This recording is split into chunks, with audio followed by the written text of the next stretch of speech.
Samantala, bangkay natagpuan sa ilog sa bayan ng Donsol.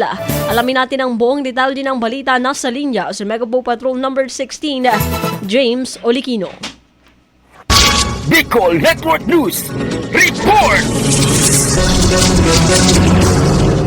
Natagpuan ang bangkay ng isang lalaking pinaghihinalang nalunod sa ilog bandang alas 5 ng hapon ni Kasampu ng Oktubre taong kasalukuyan malapit sa barangay Banduang Gurang, Donsol, Sorsogon. Ayon sa report, kinilala ang biktima na si Reynaldo Mirasol Palacio, 54 anyos, isang magsasaka at residente ng barangay Ongo, Ginubatan, Albay. Kaugnay nito, natagpuan ang bangkay ng isang lalaki na palutang-lutang sa ilog at nasa advanced decomposition na rin ang katawan nito. Kaya agad ring sumugod ng mga tauhan ng Donsol Municipal Police Station kasama ang Municipal Disaster Risk Management Office at Coast Guard Donsol upang magsagawa ng retrieval operation. Napagalaman na ang biktima ay nawawala na bandang alas 5 ng hapon nitong ika-6 ng Oktubre at Oktubre 8 na nang maiulat sa Ginubatan MPS. Samantala, positibong kinilala ng mga kaanak nito ang biktima at nakipag-ugnayan na rin ang Donsol MPS sa Ginubatan MPS para sa kaukulang disposisyon. Para sa Bicol Network News, ito si Megawa Patrol numero 16, James Olikino, tatak tunay na serbisyo.